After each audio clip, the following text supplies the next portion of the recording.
Our school district, Keewatin-Patricia, has really made an effort to use technology to engage students. And we're not there yet as far as having it perfectly all figured out, but for sure we are well down the road by giving every student a laptop from grades 4 to grades 12 and starting the process to really enable the teachers to effectively use them in a new learning format. Our teachers demonstrate to us time and again that when they reshift their thinking to a more modern day approach, the engagement in students is astronomical. Well, when I come to school in the morning, I don't want to have to worry about whether or not my internet's going to work. I need to focus on what I can do with these students to get them ready for the world they'll face as adults. It was actually a reasonably easy choice based on business case. And the business case as such meant that we could get internet from downtown Toronto at less price ultimately than what we could have gotten it locally. These students will have technology as a huge part of their lives as adults. They need to be instructed and taught how to use it, and they need to have as many learning opportunities as they can with technology. So Keewatin-Patricia is a very unique school board. Instead of going to a computer classroom only dedicated and then accessing only in that one space, they can now access the world through the internet in their own classroom.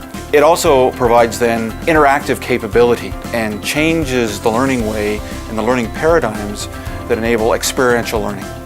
That requires a huge amount of bandwidth, and that's why ORION is there, is providing that backbone for that education. We can now bring the world to the classroom. Regularly we have teachers and students in our board, even though we're very remote, that can engage with Olympians. Eric Radford grew up in Red Lake. His first figure skating teacher is the principal at the local school today. During the Olympics, he actually conversed with Skype right back to his alma mater, his school. And the students were highly engaged because they could talk firsthand to a person they knew personally that was at Sochi. When we Skyped with the athletes, my kids, they wrote about it on their blogs, and one of them had written that she couldn't believe that she got to meet these athletes and then watch them in the Olympics, which we also did. Streamed it right into our class. She was just so blown away by it, and you could just see that that's something she will never forget. We have an amazing community, but the fact that we don't have sport teams or big museums and everything like that, or big, universities for kids to go to and see all these things, it's a huge benefit that we have the technology and can just make a phone call and talk with anybody. Usually we use documents and stuff like Google Docs.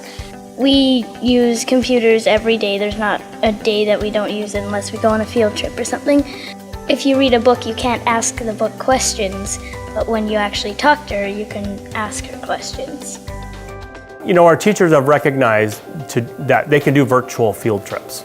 And one of the virtual field trips that we've really been able to do that have really highly engaged students is live knee surgeries. And our students, predominantly at secondary level, but they get to sit in a video conference room and converse with a surgeon as he does a live knee transplant.